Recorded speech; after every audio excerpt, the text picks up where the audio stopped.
flow like wow, wow. Faz Judy, Judy, flow like wow, wow. Na cela falando sozinho, cansado, corroso, abatido. Fica rezando que o guarda da noite não seja corrompido. Acendeu um cigarro e pensou na mulher. Será que tá na cama com outro mané? Dizem que o sistema carcerário tem problema. Ninguém se interessa, querem que paguem suas penas. Fumador, matador, estuprador, tudo igual. Beijo mais respeito lá no mundo animal.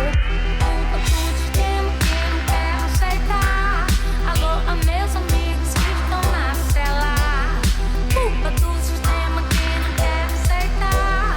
Alô, a meus amigos que estão na cela.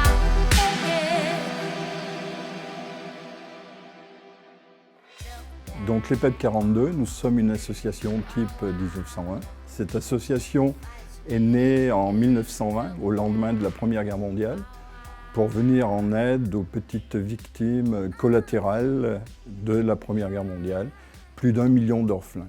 Donc c'est au nom de la solidarité que cette association s'est créée et a multiplié des actions. Je peux citer par exemple un orphelinat dans la plaine du Forêt, qui fut, paraît-il, le premier orphelinat des PEP au niveau national.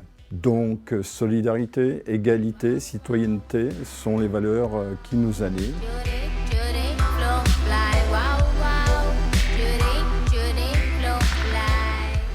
Comme je l'ai évoqué précédemment, notre association s'est construite sur des actions solidaires. Ces activités se sont développées et ont perduré tout au long du XXe siècle. Aujourd'hui, on peut citer comme exemple une ludothèque et des centres de loisirs. Avoir le souci de l'autre et l'accompagner dans des actions éducatives et culturelles, tel est notre objectif.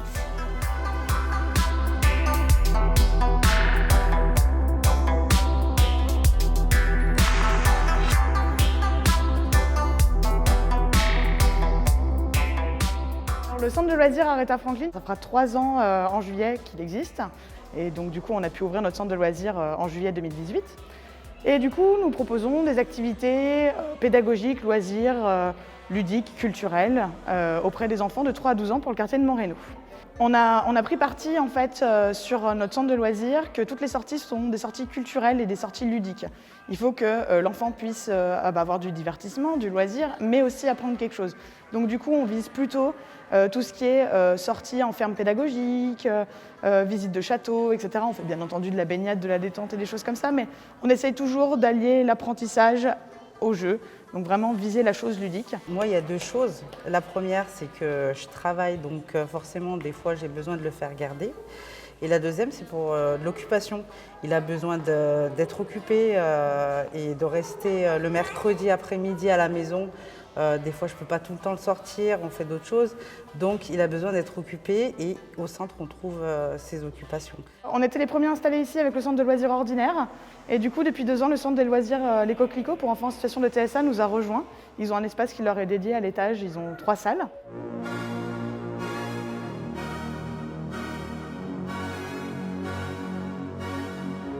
Je suis la coordinatrice du centre de loisirs des Coquelicots, donc depuis peu. J'accueille des enfants de 3 ans et demi, 4 ans jusqu'à environ 11 ans et demi pour l'instant. Ce qu'on propose, c'est vraiment un centre de loisirs, donc les enfants sont là pour s'amuser, donc c'est à peu près les mêmes activités qu'un centre ordinaire. Il y a des activités manuelles, il y a des activités sportives, on peut faire des jeux de société. Bon, après, c'est bien sûr, c'est adapté à l'handicap, parce qu'ils peuvent perdre leur concentration très très rapidement. Donc on essaye vraiment de varier les choses. Parfois, certains de nos enfants qui sont capables d'aller dans d'autres groupes d'enfants, on les prenait, ils allaient avec un animateur faire une activité manuelle ou autre dans un groupe ordinaire, avec d'autres enfants ordinaires. Et même pour les enfants ordinaires, ça leur permet d'avoir une approche face au handicap différente, donc ils vont avoir moins peur face à ça, ils vont peut-être adopter un comportement plus bienveillant envers cet enfant-là.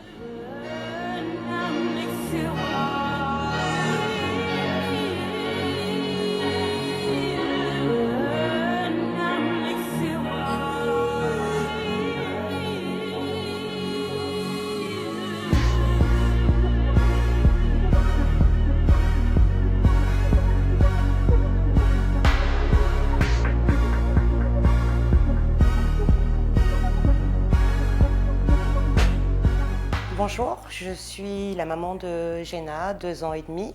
Nous venons au LAP assez régulièrement. J'apprécie en fait l'accueil que l'on trouve auprès de Zora et Catherine au LAP de Moreno. Ça permet également à Jenna de sortir et de voir d'autres enfants, de se sociabiliser et surtout de préparer la rentrée scolaire pour septembre prochain. Ça me permet à moi également de pouvoir échanger avec d'autres mamans et puis de voir un petit peu l'évolution de Jenna dans un autre contexte et puis de nous séparer, qu'elle puisse vivre un peu toute seule, je dirais.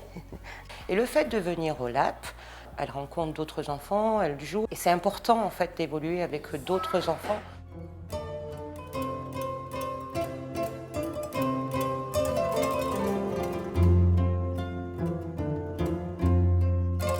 Donc je suis venue ici à Saint-Étienne donc il y a 9 ans à peu près. Je connaissais vraiment personne ici. On m'avait parlé après, donc il y avait les 3 petits pas et la petite cabane. Donc du coup j'y étais. Et pour moi, c'est un lieu d'accueil parce que c'est bien, ça permet de découvrir d'autres mamans, de partager, de discuter. Et en plus avec Catherine, qui est super et qui est très gentille. On prend des jeux, donc on a le droit à 10 € l'année d'adhésion. Donc on a le droit à 3 jeux. Donc ça nous permet de jouer avec nos enfants, de découvrir d'autres jeux qu'on ne connaissait pas. Et puis de découvrir d'autres mamans, de partager, de discuter. Et puis après, on revient le mercredi d'après, on échange et on reprend et ainsi de suite, comme ça toute l'année. Ah ouais, moi, mes enfants, ils me le réclament à chaque fois. Ils me disent oui, on va à la ludothèque. C'est quand c'est la ludothèque, c'est quand la ludothèque. Donc il y en a, ils sont bien contents de venir. Depuis 1957, les PEP 42 gèrent des établissements du secteur médico-social. L'accueil des enfants et adolescents y a évolué depuis. Les 2 grands jalons qui ont pu marquer cette évolution furent, à partir de 1975, sous la volonté de Simone Veil, l'intégration.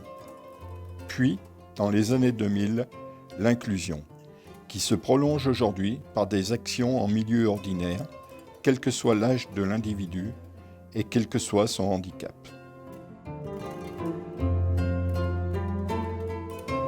Je suis éducatrice spécialisée et coordinatrice au sein d'une UMA, donc une unité d'enseignement maternel autiste.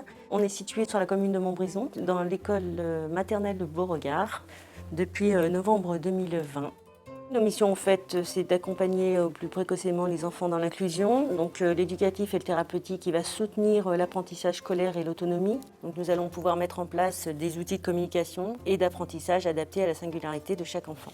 Elle permet aussi aux familles et aux enfants d'avoir un emploi du temps plus adapté. L'équipe vient aussi en soutien aux familles sur la compréhension des troubles du TSA et sur l'accompagnement de l'orientation de leur enfant après l'UMA, donc soit sur une inclusion en milieu ordinaire, soit dans une structure spécifique à leurs troubles.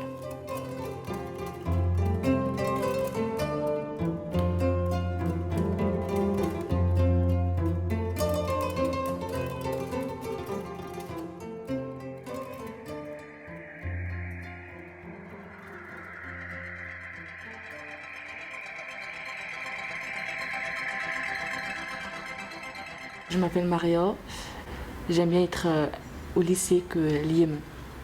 Je trouve que je me sens un peu, pas comme tout le monde, mais je me sens comme les gens de mon âge. Je viens de l'IM 80 et aujourd'hui je suis venue à le lycée Albert Camus ce matin pour travailler, apprendre des choses sur le parcours à venir. Je trouve qu'il est beaucoup mieux que le collège. Je trouve que tu es plus autonome, je trouve que tu as plus de liberté. Bonjour, je suis enseignante et coordinatrice pédagogique. Je suis mise à disposition par l'Éducation nationale pour les PEP 42 dans la Loire. Il y a toujours eu une étroite collaboration, même depuis toujours, entre les PEP et l'Éducation nationale. Et moi, je m'occupe plus particulièrement de l'inclusion scolaire. Et nous avons mis en place un parcours inclusion depuis quelques années déjà. Donc ça commence, on va dire à peu près à l'arrivée des jeunes, au bout de quelques mois, où ils vont au Collège des Bruneaux. Tous les élèves peuvent aller en inclusion, c'est un droit. Nous, à l'IME, nous devons de garantir leur sécurité, leur bien-être et l'épanouissement au sein du collège.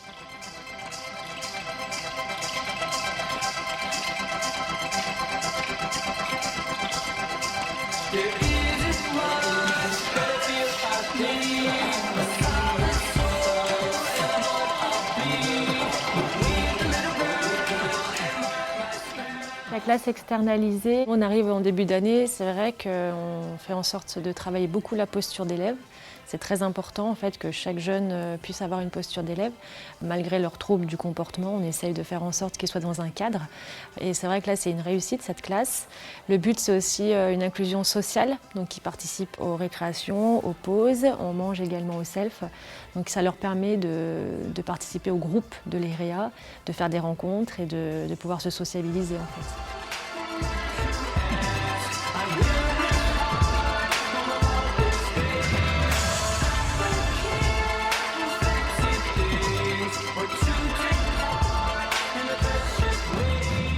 Le CESAD propose des accompagnements individualisés, que ce soit au sein des familles ou dans les établissements scolaires ordinaires, ou par le biais de groupes d'activités qui sont montés ici, en lien avec le psychologue, les éducateurs, la psychomotricienne.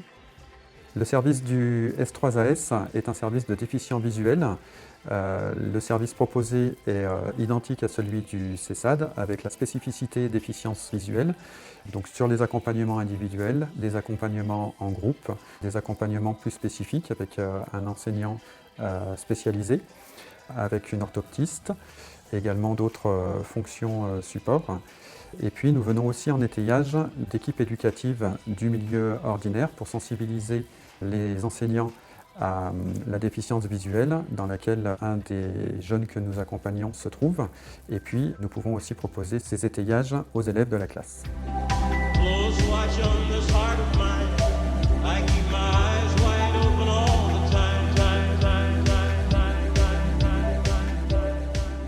Si la scolarisation sous toutes ses formes est un axe essentiel d'accompagnement dans ces établissements et ces dispositifs, la partie éducative et culturelle n'est pas négligée, bien au contraire.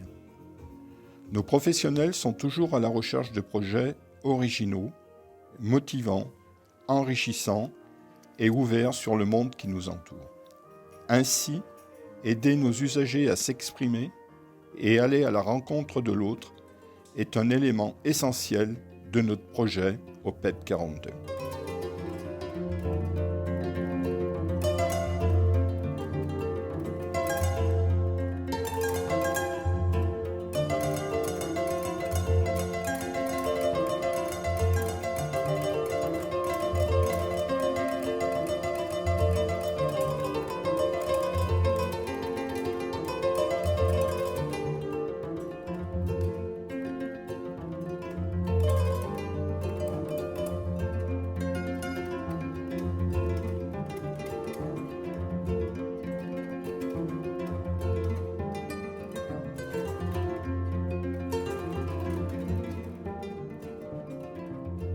Cette année a eu lieu le 25e concours de nouvelles de l'association Lire à Saint-Étienne. Et on a participé à ce concours, donc cette année.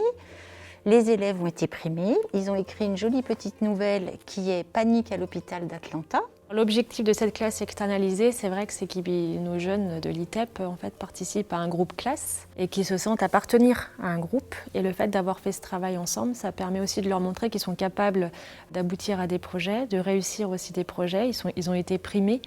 Donc pour eux, c'est une grande réussite. Ils ont mené de A à Z un projet. Et le fait qu'on puisse les récompenser, ça va dans le sens en fait, de cette inclusion.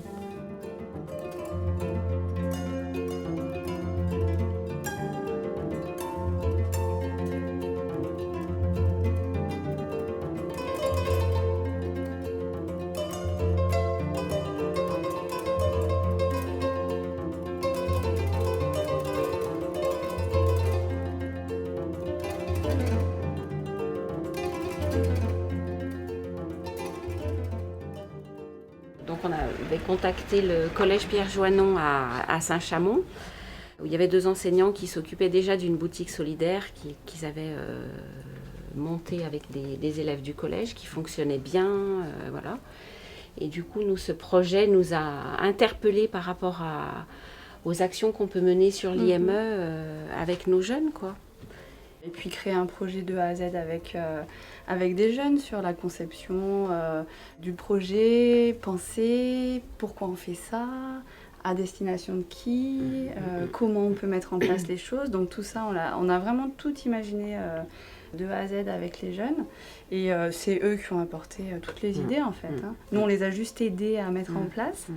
Moi, je voulais vous demander si le résultat de tout ça qu'on a eu, si vous êtes fiers déjà de vous, de nous, avec tous les résultats, les habits, puisque ça n'a pas été facile, mais comme vous et nous, je pense qu'on n'a pas lâché et on a eu un beau résultat.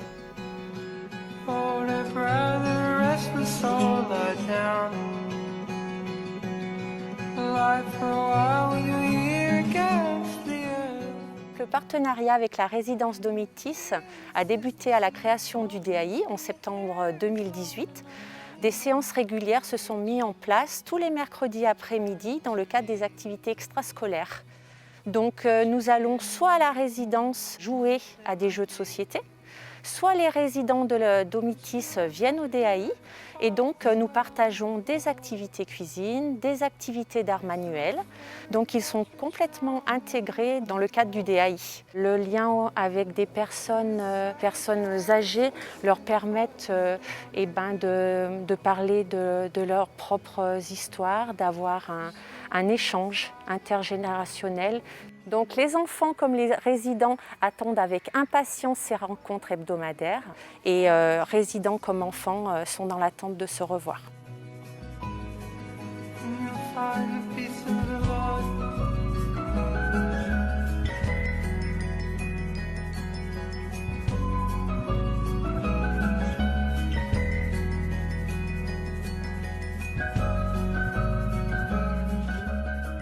L'intérêt d'avoir un internat aussi proche, ça permet de travailler réellement le quotidien, d'épauler les familles, d'apporter aux enfants ce plus pour les aider pour l'avenir, pour grandir, de leur apprendre d'autres choses dans le quotidien.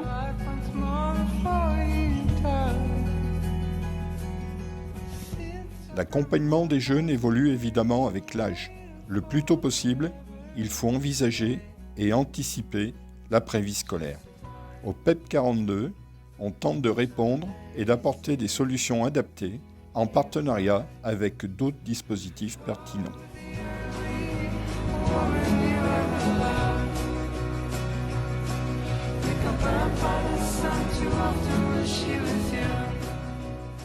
Bonjour, je m'appelle Lisa Belly, j'ai 17 ans. Je suis à l'IME La Croisée à la Grande Croix depuis le 6 avril 2017. Je suis présidente du CVS, Conseil de la vie sociale de l'IME. Nous sommes à l'ESAT depuis 1 mois. Nous pratiquons la couture, nous apprenons à coudre précisément et être vraiment concentrés d'être en milieu protégé mais en conditions travail. Et la première fois ça m'a fait tout drôle, mais après j'ai vraiment apprécié ce que j'ai fait. Mon projet déjà c'est de partir de l'IME, d'être en milieu protégé et découvrir plusieurs découvertes dans le milieu protégé aussi ordinaire et trouver ma voie. Louisa en fait vient avec 4 autres jeunes de l'IME tous les mardis après-midi donc sur l'atelier confection, en couture notamment. Et en fait le but de ce partenariat c'est que les jeunes puissent découvrir l'ESAT, le travail en milieu protégé, et qu'ils puissent aussi utiliser tout ce qui est en fait des machines de l'ESAT, donc par exemple là, les machines industrielles. Moi, ça me permet aussi de me rendre compte de quelles sont les exigences en fait de l'ESAT et ça me permet d'adapter mon accompagnement au plus près des besoins. Pour un certain nombre, ça peut être vraiment un tremplin pour aller vers le milieu ordinaire. Ils gagnent en assurance, ils gagnent en compétences, ils gagnent en autonomie.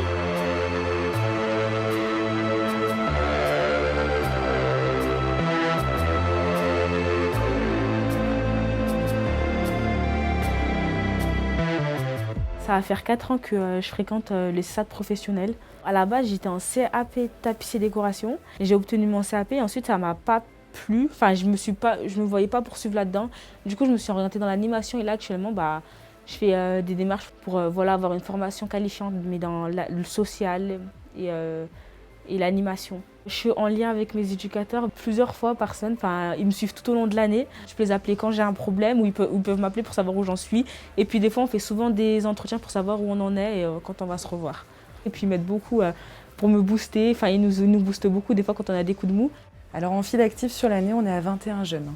Donc on les accompagne sur la question de l'insertion professionnelle, en allant chercher à l'extérieur des partenaires comme la mission locale, Pôle emploi. On a un temps d'observation aussi et puis on s'aperçoit rapidement qu'on peut aussi les accompagner sur d'autres difficultés ou d'autres besoins. Sur l'atelier, la technique de recherche d'emploi, c'est quelque chose, c'est un support sur lequel on s'appuie beaucoup.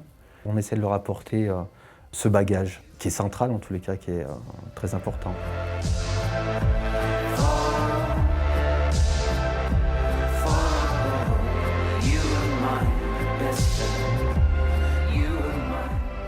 Je travaille en partenariat avec le tremplin H-Pro, avec Madame Panazza. Et cette année, on a eu la chance qu'ils aient mis en place un dispositif de préapprentissage pour les jeunes. Et du coup, j'ai emmené 2 jeunes dans l'aventure, et notamment Alixiane, qui veut par la suite faire un CAP de fleuriste en apprentissage. Coordinatrice du dispositif Tremplin H-Pro, qui est un dispositif de préapprentissage où on accompagne des jeunes et des moins jeunes qui s'orientent vers le milieu ordinaire pour travailler un contrat d'apprentissage ou l'emploi direct. Je travaille en lien avec le CESAD Séraphine de Senlis par rapport à des jeunes qui nous sont orientés par les éducatrices ou l'assistante sociale, et nous travaillons en partenariat pour emmener les jeunes sur leurs projets futurs, leurs projets professionnels. Le préapprentissage m'a permis d'avoir plus confiance en moi et de m'aider dans mon futur métier fleuriste, car j'aimerais avoir mon propre magasin.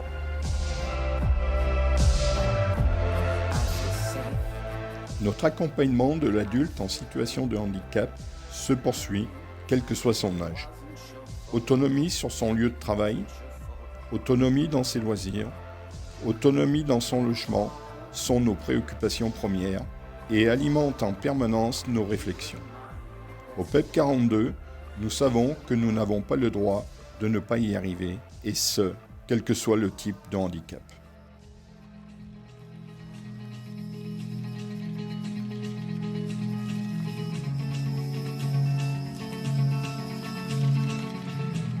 On a différents tremplins, donc on commence par l'atelier sous-traitance au 26 rue du Puy-la-Croix, où là on apprend les bases du travail.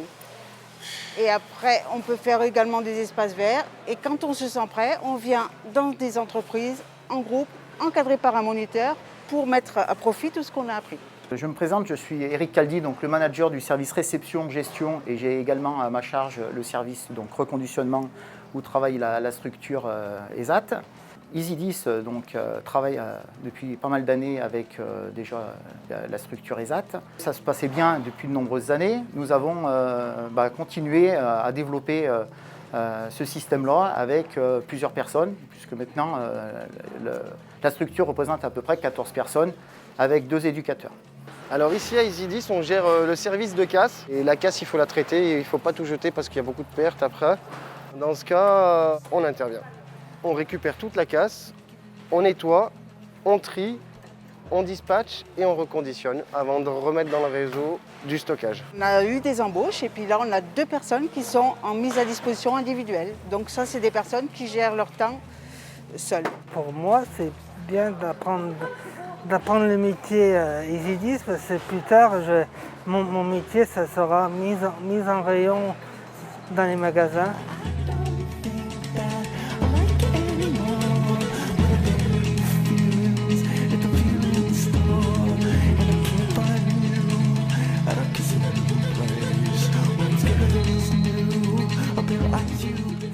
Le dispositif Primapart est un parcours résidentiel vers l'inclusion sociale et la citoyenneté qui se fait en 3 étapes, le foyer d'hébergement, les appartements semi-autonomes et le SAVS. Concernant le foyer d'hébergement, il se situe dans un immeuble de logements familiaux au cœur de la cité. Je suis au foyer depuis 1 an et demi. Je travaille au CDAT en conditionnement. Depuis que je suis au foyer, j'ai appris à la cuisine, les papiers, prendre le bus, les trams. Nous avons pour objectif de travailler leur autonomie afin de leur permettre l'accès aux appartements semi-autonomes. Ces appartements sont diffus au cœur du quartier de la Marandinière, où nous disposons de 16 logements avec une présence socio-éducative de proximité. Enfin, lorsque la personne est autonome dans son appartement, elle peut intégrer le SAVS qui se positionne comme la dernière étape de l'accompagnement avant l'autonomie complète dans un logement de droit commun. En fonction des besoins de chaque adulte, il est possible d'adapter nos modes d'accompagnement pour garantir un parcours réussi.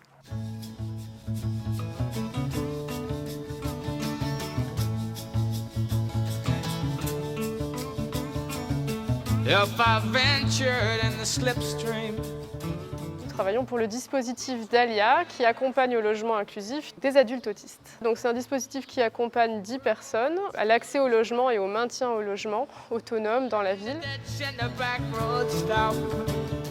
Le projet Dahlia, il s'agit d'un habitat partagé avec des logements privatifs et des parties des espaces communs. C'est également un logement accompagné avec l'intervention de professionnels qui peuvent intervenir en fonction des besoins dans le cadre du projet de la personne. Il s'agit également d'un habitat qui est inséré dans la cité et qui du coup facilite aussi la participation sociale et citoyenne et permet de limiter le risque d'isolement. Il s'agit également d'un habitat qui est la résidence principale des personnes.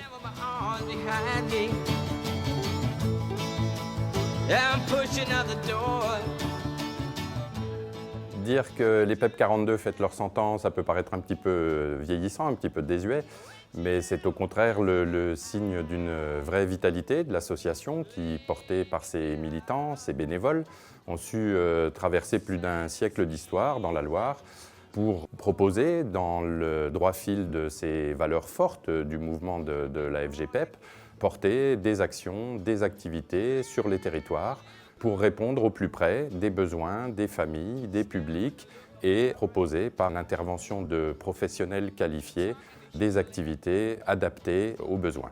Et l'enjeu des années à venir, c'est certainement de continuer à s'adapter, à innover pour être toujours au plus près de ces publics et de ces valeurs.